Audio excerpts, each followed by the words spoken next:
Ok, chào mừng anh em quay lại với kênh Zatan Gaming của mình nhá. Thì hôm nay mình sẽ lên video chơi kiếm cho anh em đây. Đấy, thì cũng thấy nhiều anh em gọi là mong chờ. Đấy, thì hôm nay thì cũng chỉ làm video về lý thuyết thôi nhá anh em nhá. Đấy, chứ gọi là hướng dẫn gọi là chơi một hệ thì một cái video nó rất là dài đôi anh em ạ. Đấy, thế nên là sẽ không có PK đâu. Nên là hướng dẫn lý thuyết thôi. Nên là anh em cứ mang sách bút ra gọi là lưu trữ dần nhá. Đấy, hệ kiếm thì thực sự là một hệ khá là dễ chơi thôi nha bạn. Hệ kiếm nói chung là khá là dễ chơi, chỉ cần một số cái gọi là cơ bản là anh em đã bắt đầu chơi được rồi. Đấy, chứ cũng không bị kiểu khó khó hay là yêu cầu cao cao như những các hệ đam khác nha bạn. Các hệ đam khác thì cần nào đồ chơi xong rồi lại phụ ma các kiểu pet cũng là phải đẹp. Đấy, nói chung là một một trong những hệ gọi là cực kỳ dễ chơi, đó chính là hệ kiếm này nhá anh em nhá. Ok nha mày, thì để gọi là nói về hệ kiếm có mạnh không thì là tất nhiên là hệ kiếm mà cũng là một hệ mạnh rồi nha mày, khá là mạnh từ trước đến giờ, nhưng mà ở hiện tại thì không phải gọi là đỉnh cao của meta nhá anh em nhá. Đấy, ở hiện tại đỉnh cao thì vẫn là hệ cung thôi nha mày. Đấy, hệ kiếm thì vẫn còn khá nhiều anh em chơi, nhưng mà nó cũng không kiểu nó toàn diện như cung lắm. Ok chưa? Đấy, thì đầu tiên thì anh em phải hiểu là hệ kiếm gây sát thương bằng cái gì. Đấy, đầu tiên nó chính là gây sát thương bằng cái gọi là kỹ năng nghề của nó này. Đấy, kỹ năng nghề của nó đây. Anh em chỉ để ý cái dòng thứ hai này, giúp bản thân gây cho mục tiêu sát thương bằng 1% HP hiện tại. Đấy, mỗi khi phản kích nha anh em nhé. Đấy, nghĩa là địch bắn anh em thì anh em sẽ gọi là gây sát thương bằng 1% HP hiện tại của bản thân lên địch. Ok chưa? HP hiện tại của bản thân của anh em càng cao thì nó phản càng nhiều. Đấy chính là gọi là nguồn gốc của gọi là kiếm phản hồi và nâng gọi là tất cả vào HP nhé anh em nhé. Đấy, và để bổ sung cho cái lượng đam. Đấy, nếu mà chỉ 1% thôi thì nó hơi ít anh em ạ. Đấy, để bổ sung lượng đam cho hệ kiếm này thì anh em cần thêm một con pet, đó chính là một con pet có dòng phản kích đòn nặng. Đấy, khi nghe hai này thì anh em có thể gọi là hiểu gọi là 50% về cái hệ kiếm này rồi đấy. Nên là nói chung là nó cũng cơ bản như thế thôi. Nếu mà chỉ có mỗi cái nghề nghiệp kia thì đam của anh em hơi ít. Đấy là khi anh em đánh nhau với các hệ đam khác như là hệ nỏ, hệ thú, hệ rìu thì có thể pet không cần phản kích đòn nặng thì vẫn có đam, nhưng mà đánh nhau với các hệ hồi phục khác thì gọi là muốn có đam to hơn thì bắt buộc là phải có dòng phản kích đòn nặng này nhá anh em nhá. Đấy, thế nên là đây là nguồn đam thứ hai này. Tiếp đến đó chính là các kỹ năng liên quan đến gọi là đánh theo phần trăm máu anh em ạ. Đấy, đây là một trong kỹ năng đánh theo phần trăm máu tối đa của mục tiêu này. Đấy, đây, đấy, ok chưa? Hai cái kỹ năng gọi là đánh theo phần trăm máu. Đấy, bởi vì là hệ kiếm này nó không phản bằng cái sát thương phản kích như hệ rìu.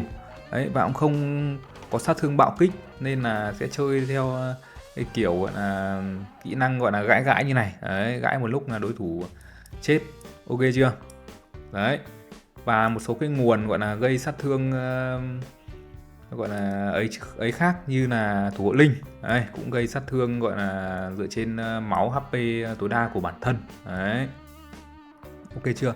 Đấy, đây là tổng quan về hệ kiếm. Còn chi tiết hơn thì ok. Đấy, thì bắt đầu nha anh em nhé. Đấy, đầu tiên thì là gọi là điều kiện cần để chơi gọi là kiếm, đó chính là anh em cần một set phản kích hồi phục nha anh em nhé. Đấy, phản kích hồi phục. Đấy, khi anh em lên đồ vĩnh hằng.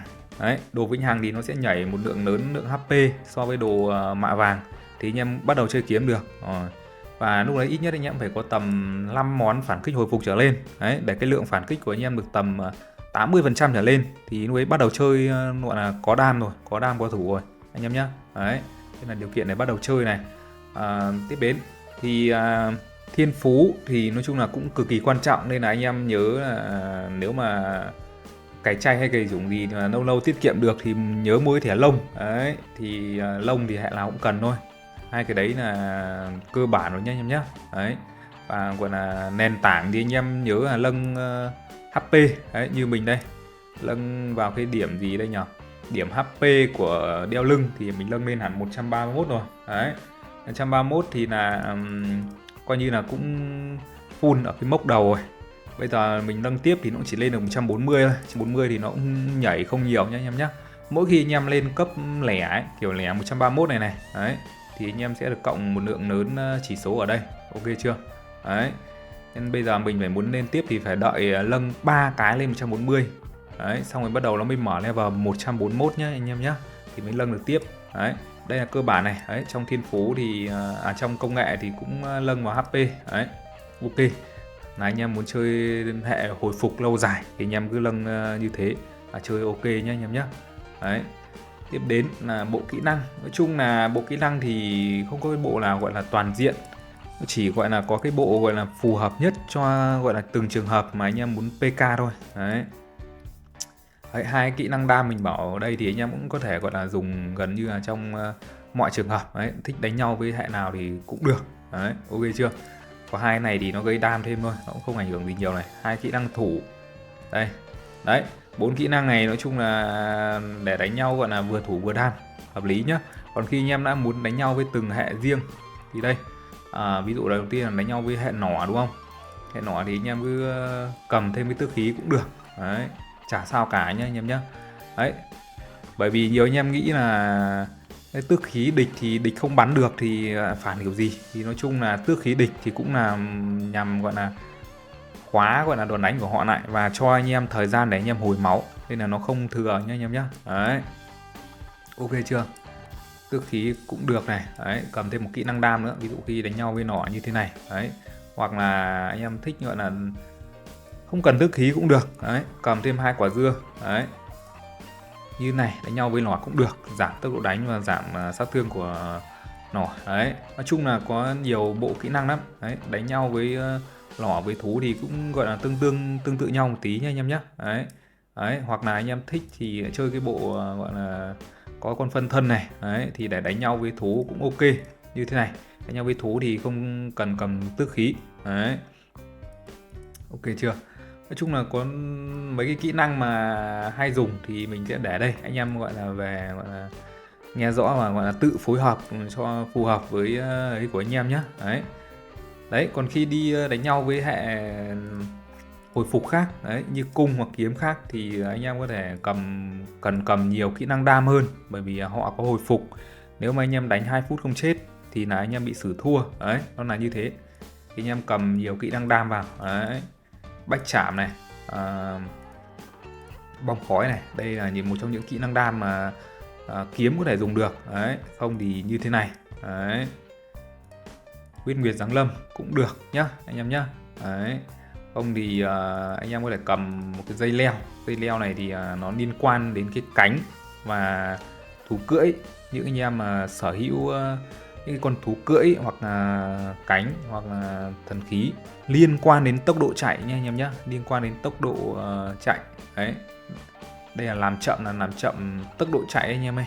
Đấy, thì nói chung là nó ảnh hưởng đặc biệt như là đến cái U Linh. Đấy, U Linh thì nó sẽ tăng thêm được một mốc của cái hiệu ứng của nó lên. Đấy, anh em có thể đọc cái U Linh này nhá, nó là liên quan đến tốc độ di chuyển đấy. Thì ok, thì anh em sẽ hiểu là tại sao lại cầm cái kỹ năng dây leo này nhá anh em nhá. Đấy, những kỹ năng mà như thế này thì anh em phải nhớ là phải phối hợp cho tùy đối thủ nhá. Đấy, biết đâu anh em tự nhiên đánh nhau với một ác hồi phục khác mà anh em cầm kỹ năng như này nhưng mà anh em lại chết trước, lại chết nhanh hơn đúng không? Đấy, tự nhiên lại không giết được nhưng mà mình lại chết trước thì lúc đấy anh em lại phải tự phối hợp lại thì thêm hồi phục vào thôi anh em. Đấy, thêm hồi phục vào thôi. Đấy, như thế này. Thế còn không đánh được nữa thì là thôi nha anh em nhá, bởi vì những thế hệ chơi hồi phục thì ngang nhau thường thì rất gọi là rất khó để giết được nhau, nên là anh em phải hiểu cái nghề kiếm, nghề cung nó hay bị trường hợp đấy nha anh em nhé. Đấy, sang pet. Ok, pet nói chung là hai con trấn phái cho kiếm. Đấy, đó chính là hai con này, một con giảm sát thương và một con hồi kỹ năng. Đấy, là cung thì cũng thế thôi anh em ơi. Còn ba con khác thì nó cũng có thể gọi là linh hoạt theo tình huống nha anh em nhé, linh hoạt theo tình huống. Đấy, ví dụ anh em đánh nhau với nỏ thì anh em cứ cầm con bồn cầu này vào này. Cái tỷ lệ phản kích của anh em là cực kỳ quan trọng. Con bồn cầu này không lấy cái gọi là cái dòng sát thương phản của nó thì bình thường nha anh em nhá, nhưng chủ yếu lấy cái tỷ lệ phản ấy. Đấy. Anh em phản càng cao thì càng về sau này thì những anh em khác có bỏ qua phản kích ấy, nên là anh em cần cái tỷ lệ phản càng cao. Đấy. 150, 160 gì đấy là đỉnh cao luôn, đỡ phải ngại mấy cái trường hợp mà bỏ qua phản nhá anh em nhá. Đấy. Không thì lượng đam của anh em sẽ bị giảm đi nhiều đấy. Ok chưa? Đấy. Còn đánh nhau với nỏ đúng không? Đấy thì anh em có thể thêm cái dạng gọi là hồi phục như con gấu trúc này vào này. Đấy. Con chó máy này, thì hệ kiếm thì dùng được, chơi phản kích thì mỗi khi gọi là phản kích thì hồi phục 1% HP đã mất. Nói chung là hồi cũng khá nhiều anh em ạ. Đấy, hồi cũng khá nhiều. Đây là mấy con gọi là cơ bản nha anh em nhé. Đấy, còn những cái con khác thì nhiều anh em gọi là có hoặc không. Đây, ví dụ như cái con đám mây trong xanh này thì là nó sẽ tăng cái tốc độ đánh của kẻ địch lên, thì địch bắn nhiều hơn thì anh em phản nhiều hơn, nhưng mà anh em lại giảm được cái lượng sát thương trên cái đòn đánh của họ ấy. Đấy, ok chưa? Nói chung là một con cũng khá được dành cho hệ kiếm nha anh em nhé. Đấy. Còn những cái con như kiểu giảm hồi phục này thì dành cho anh em đánh nhau với các hệ hồi phục thôi, có thì anh em thay vào nhé. Đấy, ok chưa? Còn cái con mà tăng phá giáp này cho hệ kiếm thì là không ngon nhé anh em nhé. Đấy, trong một số trường hợp anh em có thể linh hoạt. Đây, một số con khác có thể sử dụng đây này, không nhất thiết là phải 3 con này. Đấy, có những cái con ốc sên này, gà này, tốc độ đánh này. Đấy.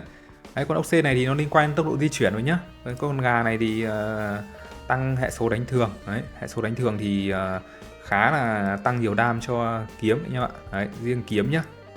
Còn cung thì cũng không được tăng nhiều lắm. Đây, tốc độ đánh cũng được. Ok chưa? Đánh đòn đánh thường, sát thương đánh thường của anh em cao nên là đánh nhanh vẫn ok. Đấy, phù hợp cho anh em gọi là đi đánh nhau với các hệ hồi phục. Đấy. Ok chưa? Một số trường hợp thủ ấy, thủ thì anh em cũng cầm các con pet thủ như bình thường thôi. Đây. Đấy, những cái con pet thủ gọi là cơ bản thôi, như thế này. Đấy, không thích cầm con này thì cầm con giảm tốc độ đánh của cái địch. Đấy. Nói chung là không có bộ nào nhất định, anh em lên gọi là bui từng set riêng cho đánh nhau với các hệ nhá. Đấy, thì cho thoải mái hơn. Chứ còn bui chung vào thì thường thì nó sẽ bị yếu đi một chút nha anh em nhá. Ok chưa? Đấy, dị vật thì không thể lệch đâu ngoài cái dị vật phản kích ở ô đầu tiên này rồi. Đấy, còn 2 ô 3 4 này thì không quan trọng lắm nhá. Đấy. Còn dị vật ở giữa thì anh em thích dùng bào tử mạnh mẽ hoặc là bào tử giảm sát thương này đều được anh em nhé, tùy anh em thích thôi, một trong hai cái này nhá. Đấy. Về cái phần sách này thì anh em có hai cái sách mà anh em có thể sử dụng trong PVP được. Đấy, một là cái sách hỏa diệm, hai là cái sách đá này. Đấy, một trong hai này. Đấy, anh em cảm giác anh em thiếu cái gì thì anh em dùng nhá. Đấy, một cái thì một cái tăng đam, một cái thì tăng giảm sát thương thôi. Đấy, thế nên là anh em cảm giác anh em thiếu cái gì thì anh em dùng. Ok chưa? Khi anh em đánh nhau ấy. Đấy, còn cái gọi là dị vật tượng này thì anh em dùng theo ấy nhá, dùng theo các kỹ năng mà anh em đang sở hữu này. Đấy, ví dụ như là bút cho hai cái kỹ năng hồi phục này nhá. Đấy, tăng thêm đam. Đấy, ok chưa? Nếu mà anh em dùng bom khói thì dùng cái tượng thời gian này vào. Đấy, anh em dùng bách chảm thì dùng tượng Siam này vào. Ok chưa? Đấy, còn phần bên này thì anh em dùng cái gì thì anh em cũng đeo tượng thế thôi, đeo dây chuyền đấy nhá, dây chuyền cho song thanh rồng gầm này. Đấy, đọc ở đây là thấy thôi nha mấy, cái này thì nó quá cơ bản rồi nhá. Đấy, không dùng song thanh rồng gầm thì dùng lưỡi kiếm nhỏ máu thì đây, lưỡi kiếm xuyên thấu nha mấy. Đấy thì đây nhá, không thì là dây chuyền anh linh. Ok chưa? Đấy, pet thì anh em khởi đầu như nào, có những anh em server mới thì bắt đầu ấy thì anh em cứ nai con ong nhá. Con ong thì bây giờ nó cũng dễ chơi hơn con mèo anh em ơi. Đấy, nai con ong cứ có hai cái dòng này là được nhá, kháng bạo và hồi phục này là hai cái dòng đầu tiên này. Đấy, là anh em bắt đầu có thể chơi được rồi. Tiếp đến là nai cái dòng nhiễu này, có thể như là dòng nhiễu này nó sẽ dễ nai hơn này. anh em nhé. Dòng nhiễu nó sẽ dễ nai hơn thì ok. Xong anh em bắt đầu nai dòng phản nặng này. Phản nặng này thì lấy từ cái con, cũng là từ cái con mèo này luôn đấy. Đây anh em nai ra cho mấy con mèo này nai với nhau đấy. Mấy con ong hình như cũng là nguồn gốc của phản nặng đấy, ok chưa. Đấy, khi ra được con này rồi thì anh em bắt đầu nai vào với nhau đấy, nai dần dần cứ nai nâu lên là được đấy, thì dần là nó khác thành pet nha anh em nhá. Đấy, không thì ví dụ nếu mà anh em có một con gọi là phản kích đòn nặng như thế này đấy, phản kích đòn nặng như này, và một con nhiễu tốc độ như này đấy, nhiễu kỹ năng và hồi phục này, thì anh em dùng con phản kích đòn nặng nhá. Đấy, dòng nhiễu thì nó gọi là liên quan đến gọi là giảm thời gian duy trì của kỹ năng của ấy thôi, kẻ địch thôi. Còn dòng phản này thì tăng đam nhiều hơn, thế nên là anh em sẽ ưu tiên dùng dòng phản trước nhá.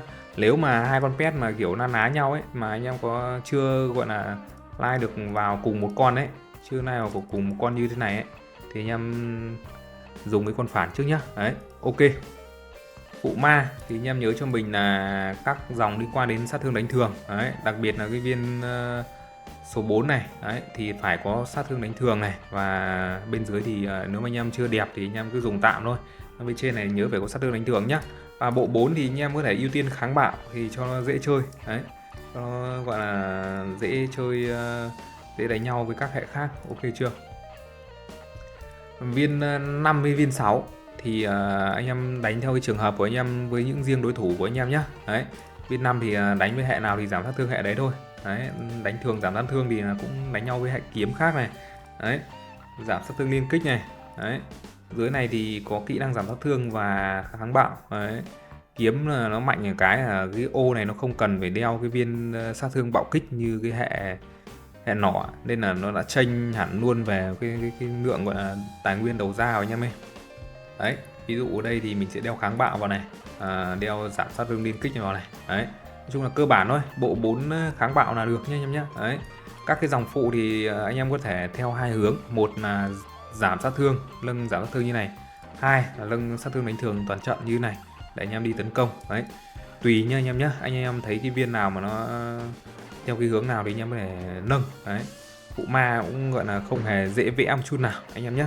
Đấy, phụ ma thì cứ đơn giản thế thôi, cái này thì cũng quá dễ rồi anh em ơi, đọc một hai bữa là hiểu luôn đấy. Tiếp đến là thiên phú. Đấy, thiên phú cho kiếm thì nó sẽ gọi là khác cho cung một xíu thôi, cũng không khác nhiều lắm, nhưng mà chỉ khác một số điểm thôi anh em ạ. Đấy, mà chơi hồi phục thì một cái nhánh anh em không thể thiếu, đó chính là nhánh trái của chiến binh này nhá. Một cái nhánh gọi là tăng đam và tăng tốc độ đánh thì gần như là chơi cung chơi kiếm là đều phải nâng hết rồi nhá anh em nhá. Đấy, khác một cái là ví dụ anh em chơi cung lé hồi thì anh em có thể gọi là nâng lên bên trên này đấy, ở trong cái bảng cuồng chiến đầu tiên này. Còn riêng chơi phản hồi thì anh em nâng sang bên này, bởi vì nó có liên quan đến hai chỗ, gọi là đầu tiên là phản kích hồi phục này, tiếp đến là tăng gọi là sát thương đánh thường. Đấy, ok chưa.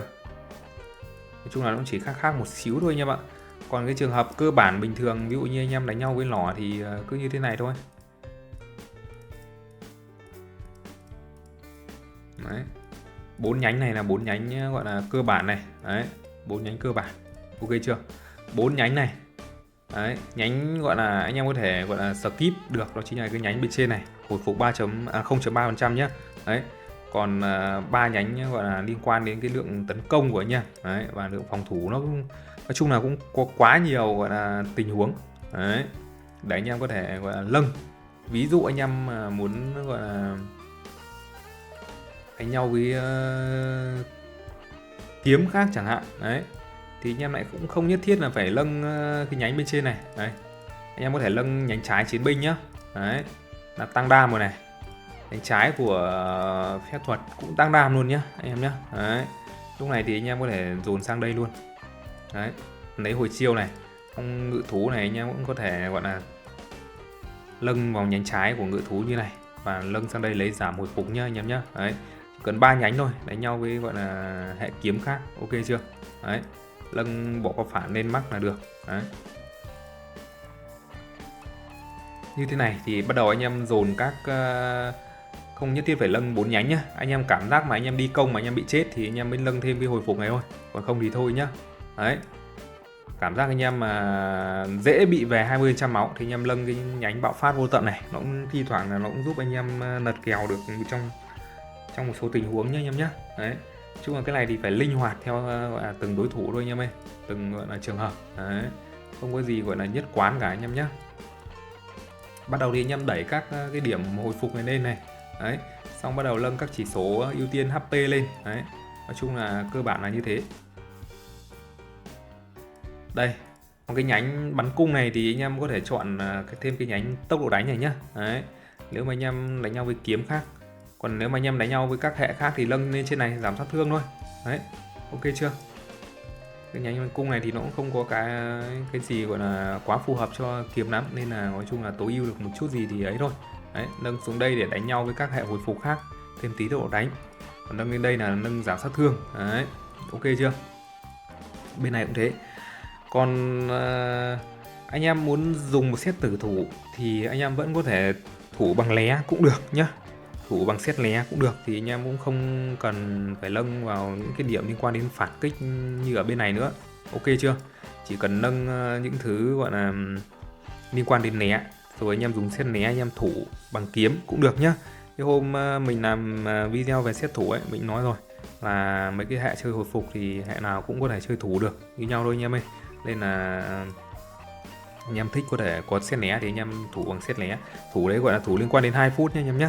Đấy, còn thủ set né thì tất nhiên là kiếm nó sẽ không có đam trả ngược lại rồi, bởi vì né thì nó sẽ không kích hoạt được phản kích đòn nặng và cái kỹ năng nghề nghiệp của kiếm nhá anh em nhé. Đấy, anh em chỉ hướng đến gọi là thủ trâu bò 2 phút thôi thì anh em chơi set né. Đấy, ok chưa? Còn đánh nhau với thủ với nỏ thì anh em cứ nâng bỏ qua liên kích kháng bạo giảm sát thương các kiểu lên là được. Đấy, này thì mình gọi là mô phỏng xíu thôi nhá, anh em cứ nhìn là hiểu cái gì. Đấy, đánh nhau với nỏ thì nâng giảm liên ở đây. Đấy, giảm sát thương đồng hành ở đây. Đấy, ok chưa? Bên này thì cũng thế, nâng lên bên trên này. Nhánh phép thuật thì nâng 2 nhánh này, ok chưa? Bên nhánh cuối này thì có thể nâng cũng nâng giảm sát thương lên luôn. Đấy, đây 4 nhánh cơ bản đánh nhau với gọi là lỏ hoặc thú hoặc diều đấy đều được anh em ạ. Đấy, nó không liên quan đến gọi là lượng giảm hồi phục này nữa anh em nhé. Đấy, giảm hồi phục này nó chỉ đánh với các hệ hồi phục thôi, ok chưa? Đấy, nhớ là có 2 điểm kháng bạo là điểm mà bảng phép thuật này, một điểm bên nhánh cuồng chiến này nha anh em nhé. Đấy, một số điểm khác mà anh em có nhiều lông có thể nâng lên. Đấy, đây thi triển kỹ năng hồi phục HP.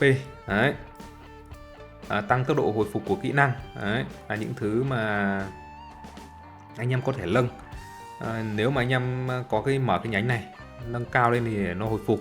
Kỹ năng thì ai cũng sử dụng rồi, nên là cứ dùng kỹ năng nào hồi phục thì nó là cơ bản nhé. Đấy, đấy, bên này thì có cái điểm giảm hồi phục thì đánh nhau với hệ hồi phục. Đấy, còn trên này thì nó lại có thêm một cái nữa là đồng hành đánh thường, giúp nhân vật hồi HP tối đa. Đấy, nếu mà anh em nào có nâng cái nhánh bên dưới này thì có thể tiện thì nâng thêm luôn cái này thì nó sẽ tăng thêm một chút lượng hồi phục từ cái gọi là mấy con đồng hành. Đấy, nó sẽ giúp anh em cùng một xíu nhá. Ok, tiếp đến là ấn ký. Ấn ký thì trong trường hợp bình thường anh em cứ nâng mắc vào HP. Đấy, mắc vào HP. Đấy, đánh nhau với cung kiếm khác là cũng thế thôi nhá anh em nhá. Đấy, như thế này. Đấy, còn nếu mà anh em đánh nhau với những cái hệ mà có đam mà liên quan đến bạo kích ấy, như diều lỏ thú ấy, mà họ chơi có liên quan đến đam bạo kích thì anh em nâng kháng bạo. Đấy, cái tỷ lệ thì cứ gọi là một bên 1, một bên 4 là được, chia 5 phần thì cứ 1 phần vào kháng bạo ấy, 4 phần vào HP. Đấy, thêm một chút kháng bạo lên thì cho nó nhiều khi nó đỡ bị sốc ấy anh em ơi. Đấy, ok chưa? Đấy, cứ chia như thế là được. Còn 2 cái điểm này thì cộng tạm thời là nó có ý nghĩa, nhưng mà đối với cái lượng cuộn ít của anh em thì nó lại là không bỏ. Nó nói chung là nó như muối bỏ biển, thế nên là chỉ có gọi là HP mới là thứ mà anh em cần quan tâm nhá. Thức tỉnh ấn ký thì là như thế. Thông thần Thì anh em có thể nếu mà muốn set đẹp ấy thì tầng 1 là cứ full phản kích cho mình đấy. Nhưng mà tầng 1 này anh em zone ở đây lâu quá ấy, bởi vì nó chỉ có 3 dòng thôi, anh em rất dễ lên tầng 2 đúng không? Nếu mà anh em zone ở đây lâu lâu quá thì nó sẽ bị thọt tầng 2, tầng 3 đấy. Thọt nghĩa là nó không mở cái ô của tầng 2, tầng 3 sớm ấy, anh em hiểu chưa? Nên là mình vẫn để tím này hiếc đây, bởi vì mình chỉ zone cái gọi là dùng tạm tạm được thì mình ấy thôi, mình dùng luôn thôi, không nhất thiết phải zone đỏ zone cam nhé anh em nhé. Đấy, còn ở bên tầng 2 này thì anh em đánh nhau với hệ nào thì anh em lấy gọi là giảm mấy của hệ đấy thôi. Ví dụ như đánh nhau với hệ gọi là hệ thú, hệ nỏ thì anh em có thể lấy bỏ qua liên kích ở trong này nhé anh em nhé. Đấy, còn anh em nào mà vẽ được cả bỏ qua liên kích cả bỏ qua phản kích trong một set thì đẹp luôn, thì lúc ấy anh em đỡ phải gọi là thay nhiều nhá. Đấy, trên tầng 3 thì cũng thế thôi. Đấy, đấy, bỏ qua liên các kiểu đây. Ok, nói chung là anh em cứ kẹp được thêm vài dòng phản kích là anh em cũng đảm bảo được cái lượng đam của anh em nhé. Đấy, chứ còn mình thì không dồn được nhiều phản kích quá, được có 5% này thì nói chung là không bỏ như muối bỏ biển thôi. Đấy, đánh nhau với rìu với kiếm khác thì lâng bỏ qua phản kích thôi nhé anh em nhé. Đấy, kiếm bỏ qua phản kích thôi. Ok này, tiếp đến là võ hồn đúng không? Võ hồn thì anh em lâng ưu tiên HP. Đấy, ok chưa? HP thì cứ HP chênh với kháng bạo tầm 15 nè vào. Đấy, kháng bạo gọi là chênh với tấn công tầm 20 nè vào là được nha anh em nhé. Đấy, 3 viên đấy thôi. Võ hồn cũng là chính là một trong những điểm nổi trội để giúp hệ kiếm mạnh hơn các hệ đam khác. Đấy, những hệ đam khác phải nâng bạo kích, những hệ đam khác phải nâng cả liên kích. Đấy, những hệ đam khác phải nâng cả tấn công, những hệ đam khác phải nâng cả gọi là HP và kháng bạo để thủ. Đấy, nên là một hệ đam phải chơi rất nhiều viên võ hồn. Còn riêng kiếm anh em nâng một phát vào chỉ mỗi viên HP thôi cũng chơi được nha anh em nhé. Đấy, nhưng mà để nâng gọi là tối ưu hơn thì nâng sang các hệ khác sang các viên khác một xíu, cùng lắm là đến gọi là 3-4 viên thôi. Còn những viên thì nó nâng đến vào 2 mấy 3 mấy là cũng được rồi, nó gần như là nó không đáng kể luôn anh em ạ. Đấy, như sát thương đánh thường thì mình chỉ nâng vào tầm 25-30 thôi, bởi vì những cái chỉ số khác nó vẫn ok la hơn anh em ạ. Đấy, đây thì mình sẽ nâng thêm HP lên đi. Đây, đang để lại ít để xung kích nha anh em nhé. Đấy, ok như thế này. Đấy, em được thấy là lượng HP chênh kháng bạo ấy tầm 15-16 nè vào. Đấy, kháng bạo chênh với tấn công tầm 30 nè vào, không sao nhé anh em nhé. Đấy, và thêm một chút sát thương đánh thường và một chút đép đấy là ok rồi. Đấy, không cần quá nhiều anh em nhé, cứ nhớ gọi là HP là nguồn gốc của kiếm. Ok, tiếp đến thủ hộ linh thì anh em nhớ cho mình này, cái con thủ linh phù hợp với kiếm thì là cái con thần linh thủy triều nha anh em nhé. Đấy, con này thì lấy dòng tái tạo gì thì nó cũng như thông thần thôi, bỏ qua gọi là liên kích, bỏ qua phản kích đấy các kiểu nhá, hoặc là phản kích đấy, hoặc là HP đấy, nói chung là mấy cái cơ bản thôi. Nếu mà anh em muốn chơi kiếm lâu dài thì là như thế. Đặc biệt là con thần linh thủy triều này nó tăng thêm 25% bỏ qua gọi là liên kích, bỏ qua phản kích nữa ở trong trận đấu nữa cơ. Đấy, nên là rất là phù hợp với kiếm luôn nhé anh em nhé. Đấy, không có sự lựa chọn khác của anh em ơi. Ok, nói chung là đến đây là cũng gọi là hòm hòm rồi đấy. Còn những cái khác thì như là đồ chơi, thần khí, cánh thì nó cũng gọi là anh em có thể linh hoạt theo gọi là những đồ mà anh em sở hữu. Còn cày chay thì cứ chơi một bộ cơ bản ở trong tiệm xung kích như này. Đầu tiên là cái U Linh nhá, U Linh cho kiếm này. Thần khí thì anh em có thể lấy CGN cũng được nhá. Đấy, ok chưa? Những cái gọi là anh em có thể đổi được. Thú cưỡi thì anh em có thể dùng chống đấy, nó tăng hồi chiêu và tốc độ đánh, tăng tấn công tùm lum rất nhiều. Thế thôi. Đấy, còn đồ máy lấm thì nó cũng mấy cái mà liên quan đến giảm sát thương này, khiên này, đấy thì anh em dùng đấy, tùy cho những thứ mà anh em sở hữu nhá anh em nhá. Đấy, ví dụ một số con gọi là hot đi Hot thì vẫn là một con xe mô tô đấy, dành cho kiếm thôi, không có gì gọi là hơn được cái con mô tô này ở cái thời điểm hiện tại cả. Đấy, ok. Còn không có thì anh em cứ có con gì thì anh em dùng con đấy. Ví dụ như mình thì mình sẽ dùng con chim này, bởi vì con này nó tăng khiên thôi đấy, tăng khiên khi mất máu đấy thôi. Đấy, ví dụ không có con chim này, ví dụ thì mình lại dùng cái con khủng long này đấy, nó tăng giảm sát thương và tăng hồi phục đấy, mấy cái cơ bản để gọi là bổ trợ cho hệ kiếm thôi đấy nhá. Đấy, ví dụ không có con khủng long này thì mình lại dùng con trống này đấy, con trống này thì nó lại tăng tốc độ đánh và tăng tốc độ hồi phục năng lượng, nghĩa là tốc độ hồi kỹ năng đấy anh em. Đấy thì anh em hồi kỹ năng liên tục thì anh em gọi là hồi máu nhiều, gây đam nhiều thôi đấy, nó không có lượng thủ anh em nhé. Đấy. Đấy, còn ví dụ không cả có con trống này thì mình sang mình dùng mấy con máy lấm này đấy, giảm 10% sát thương này, hoặc là cái con này này, con hổ này tăng 15% sát thương phải chịu của kẻ địch mục tiêu có phần trăm HP thấp hơn bản thân. Nếu mục tiêu có phần trăm HP cao hơn bản thân thì tấn công giảm 10%. Đấy, một cái dòng gọi là chung là cùi cùi nhưng mà nó vẫn có chút ý nghĩa cho kiếm nha anh em nhé, bởi vì nó duy trì cả trận thế thôi, cơ bản đấy thôi nha anh em nhé. Ok. Đấy, cánh thì U Linh vẫn là một cái cánh khá là ổn dành cho kiếm nha anh em nhé. Đấy, giờ vẫn còn nhiều top vẫn đang dùng. Đấy, một trong những cánh có thể gọi là coi như là VIP đi, ngày xưa nói chung là cũng khá là VIP đi. Đấy, mặc dù bây giờ nó thành đồ free nhưng mà cái chất lượng của nó là vẫn chất lượng cao nha anh em nhé. Đấy, anh em nhớ tích góp đổi sớm thì anh em chơi kiếm là ok. Đấy, không thì anh em chơi quạt cũng được. Đấy, quạt cũng là một trong những cái một trong những cái cánh free mà anh em có thể dùng ngon cho kiếm được. Đấy thì nó tăng 50% tốc độ hồi phục năng lượng, tăng số quá nhiều, nhưng mà quan trọng là cái khiên này nó phải duy trì được lâu. Nó duy trì được lâu thì anh em sẽ thấy là cái quạt này nó cũng không hề yếu một chút nào anh em nhé, khá là gọi là khó chịu luôn anh em ơi. Kỹ năng quay chiêu gọi là liên tục nha anh em nhé. Đấy, ok. Một số cái cánh gọi là cánh hot khác cho kiếm thì ví dụ như là một cái cánh cúp này thì phải đi cùng xe thì anh em biết rồi nhá. Đấy thì nó phải đi cùng xe.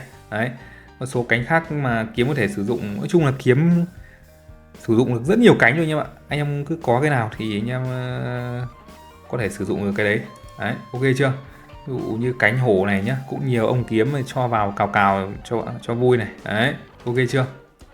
Đấy, còn cánh cái chay ví dụ như cánh linh sau lưng này dùng được cho kiếm luôn này, tăng tấn công thôi. Đấy, tăng tấn công và tăng né thôi, nói chung là mấy cái cơ bản thôi nhá. Đây, hoặc là băng xương phượng vũ, một cái cánh có thể gọi là đổi được sau vài cái event nhỏ mà anh em chơi. Đấy, cánh này thì mình đánh giá là cũng thuộc dạng tầm trung ấy, không phải gọi là đến mức cùi đâu anh em ạ. Đấy, ok.